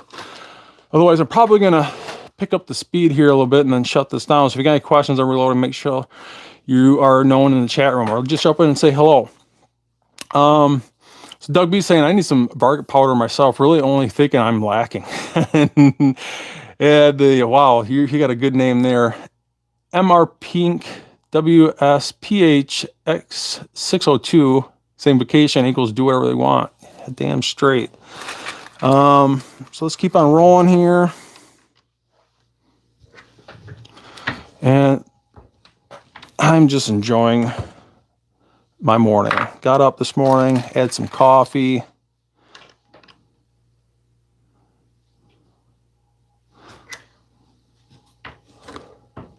And you can notice when I seat bullets, I do put a good amount of pressure at the bottom. You can actually see I'm pulling this way and pushing down this way, so I get a consistent seating depth. But when it comes to headspace bumps, I do not do that. When I playing around with resizing brass, I don't put pressure at the bottom. I go consistently down until this part of my Forcer coax press touches my linkages, and I stop. I don't put any pressure at the bottom.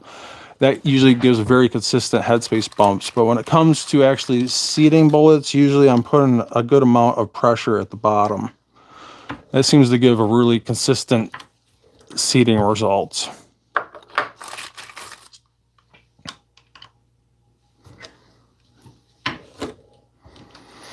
I actually heard that powder crunch on that one. That means I'm compressing the powder a little bit. Matter of fact, I'll see if I can get that on audio here on this next one. I'll try and get my microphone close and shut my mouth. You hear that? That's the powder crunching. I'm literally compressing that powder because I'm at the higher end of dropping powder on this varget in relationship to this bullet type. I'll see if I can get that on audio again. You're literally hearing that powder crunch.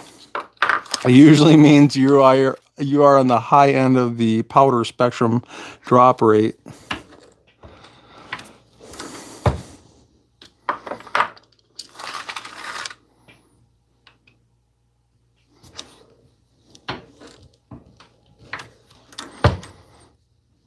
Get 25 of these bad boys loaded up.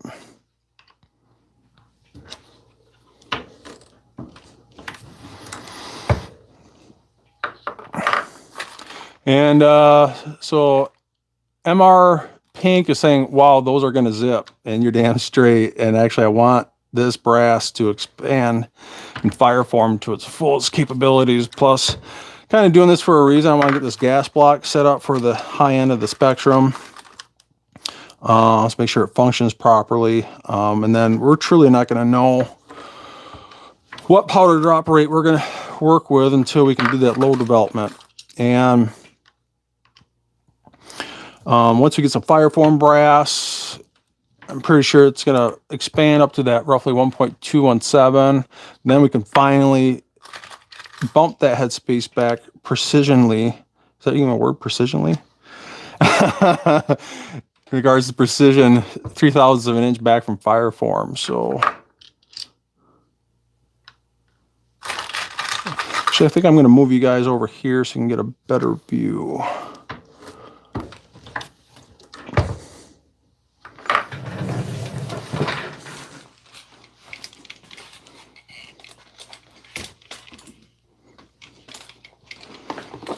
See how close I can get you here without getting in my way.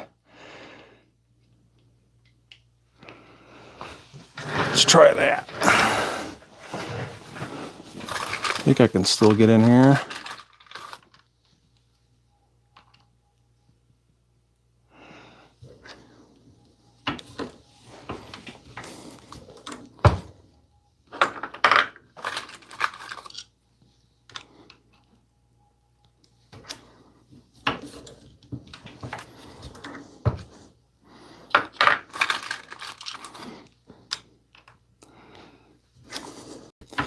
Man, I'm going to have to speed this up because I got to piss like a racehorse. All right, so we're getting close to 25 here. These were the SSTs.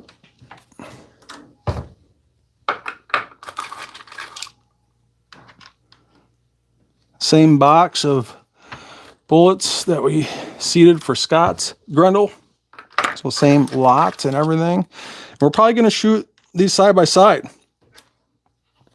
with the 12-inch and this 20-inch to see what kind of accuracy difference we can get here.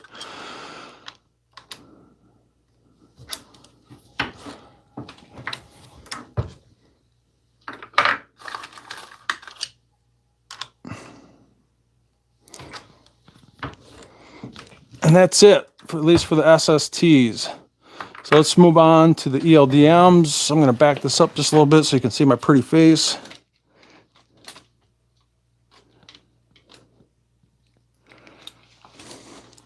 It's a little bit more room so I can get in here.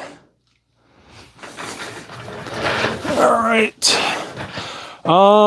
So Freedom Loring saying, so by fire forming the brass, are you only going to use that brass for that 6.5 Grendel? And that is 100% true. This brass life is going to be totally for just my 12-inch Grendel. It won't be for my 18-inch Grendel. It's not going to be for Scott's 20-inch Grendel. This is going to fire form. When you fire form brass, it fire forms for that firearms chamber.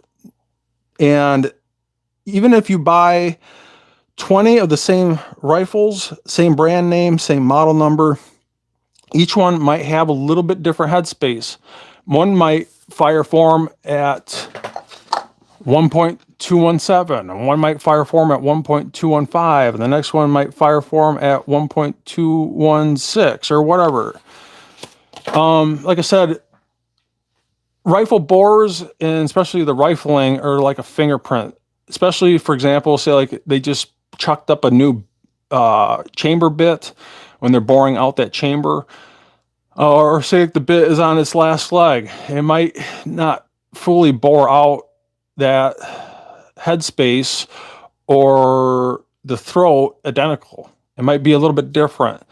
Or if you're using a button pull process for the rifling, or you're doing more expensive rifle cut process for doing the rifling, each bore in its rifling is like a fingerprint, and each one will shoot differently. Even if they're the same brand, same manufacturer, like I said, you just don't know until you get those bullets down that rifle's bore and test the accuracy. And like I said, I usually beeline it to bullets is king. If it prints really well right out of the gate without powder drop rates, usually I can tell right out of the gate if it's going to work well with that bore's accuracy in relationship to the bullet that I'm using. If it seems like it's printing decent groups, then I'll usually move on to powder drop rates and then bullet jumps in that order. But let me get these SSTs out of the way and then move on to the ELDMs. So I backed off this seating stem, and I want to make sure I don't overshoot that. So I'm going to write this coal down. So coal of, what was that? 249. So I'm going to say a range of 249 to 2.248. Somewhere around there is going to be our coal, or my coal. So let's seat some ELDMs. So no cantilever, a little bit different color ballistic tip there.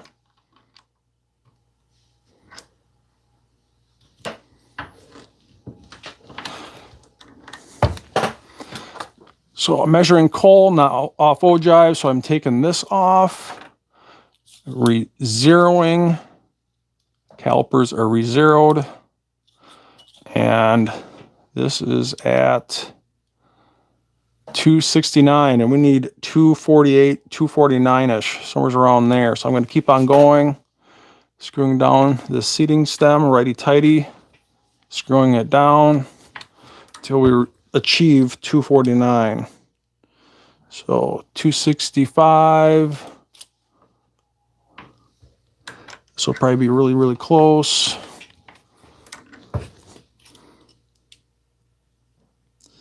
So 256. It's probably going to be right about there. Whoa.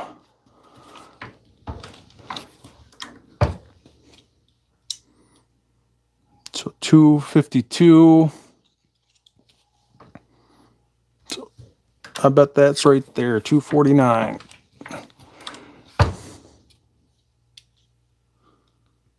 So 248, so that's pretty good. Let me set this off to the side here. We'll do one more.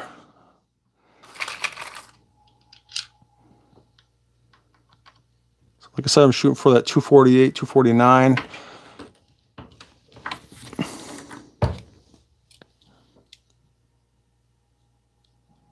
So that definitely went way over. Like I said, these bullet tips aren't perfect. I'm going to back this off ever so slightly, but otherwise I think that's going to be good.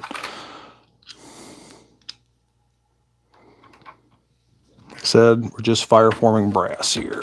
As long as it's close, I'm happy. So yeah, 248. So I think that's good. I'm going to measure once more. Otherwise, I think that's good right at 248. So 2.248.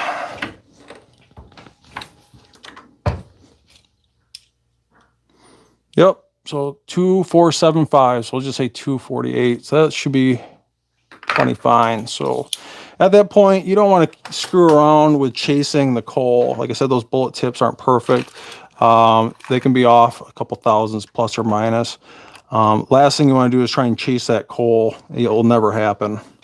Once you set that seating stem, set it and forget it. And don't keep on screwing around with it trying to chase that coal. You'll never do it.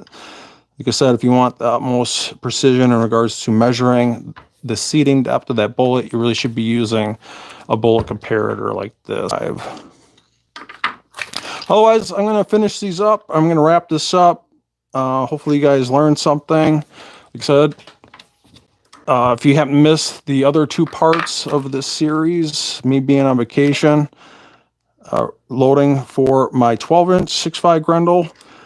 Once this is done, you can check out those other 2 parts, and even the 3 parts before that, me teaching Scott how to reload for his 20-inch 6.5 Grendel.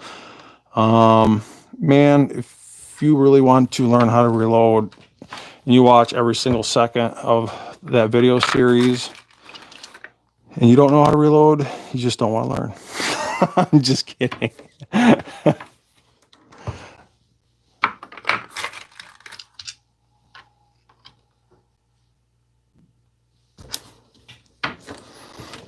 I think after this, we are going to go kayaking. I think.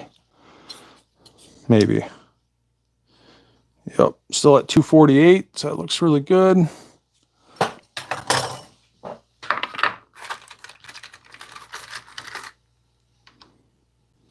Try my best to do this with a camera in front of me.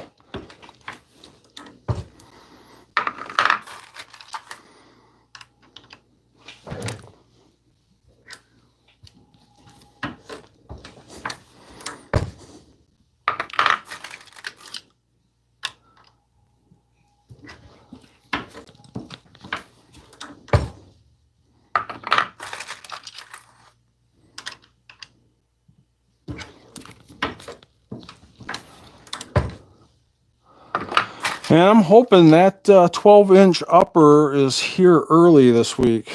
I'm crossing my fingers that it's going to be here Wednesday.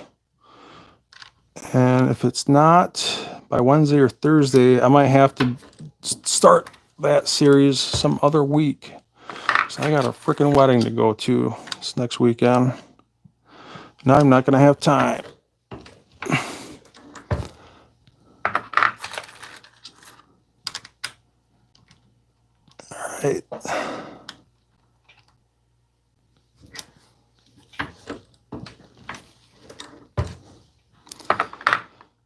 All right, we are getting down to the last 5 here. If you got any questions on reloading, questions in general, let yourself be known in the chat room. Otherwise, I'm going to wrap this up. I'm going to quick refresh this. I'm going to shut this down really quick here. I know this is kind of long, but at least I want to do this live, uninterrupted, just so this live. Those that are learning know how to set up everything. I know it kind of makes it long, but that's what reloading is. Either you love it or you hate it.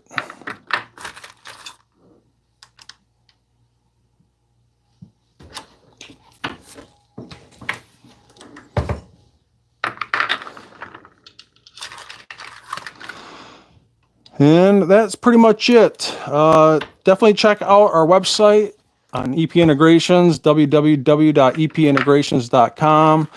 You can check out the EP reloading lockdown block that can adjust from the smallest of casings, just under 223, just above 375 shy tack, and adjusts, no joke, in under a second, like you guys just witnessed here live. Shipped lower 50 states for 124 bucks. A very premium product, all billet 6061 aluminum. And just like that, we are done. And I can open this back up. Awesome. Freaking love that thing. Also, our EP 2.0 annealer that can anneal from 300 blackout to 50 BMG and adjust within 30 seconds or less while having to add or remove any parts. Scott Peterson, my business partner with EP Integrations, and I developed these products for a reason, because not only do they work, but they were developed because they fulfilled a function, something that we need to keep this freedom going. Otherwise, I'm probably going to shut this down. So Freedom Lorian saying, does the 6.5 Grendel work well in a short barrel? I don't know yet because this is the first time I ever shot a 6.5 Grendel shorty like this. I have a 7.62 by 39. I have a 5.56. I have a 9mm with a 10.5-inch barrel, and they all shoot amazing. Especially the 223 or 5.56 and 7.62 by 39s. Somewhat over gas because it doesn't have adjustable gas block, and that's why I really freaking like this 12-inch PSA 6.5 Grendel upper as that adjustable gas block, so I can really fine-tune the amount of gas that's going down that gas tube, so I can make sure that this is cycling properly. It's ejecting that brass right out at 3 to 5 degree position, or 3 to 5 o'clock position. And that should hopefully be here early next week. So otherwise, I think I'm going to wrap this up. Hope you guys learned something. I hope you guys enjoy my videos. And if you do, scratch my back, and I'll continue to scratch your back by not only subscribe, like, and share, become a Patreon. It helps out more than you know. Hit that notification bell, and you hit notification. Make sure you hit notification all. And I will see you guys in the next edited video. Hope you learned something. Hope you're passing this on to the next generation, because your vote only goes so far. It only lasts for 2 or 4 years. That's something that they can take away from you. But this knowledge that I'm giving you is priceless. And the reason why is you can hand this information off to the next generation. And that's something they can't take away. Take it easy.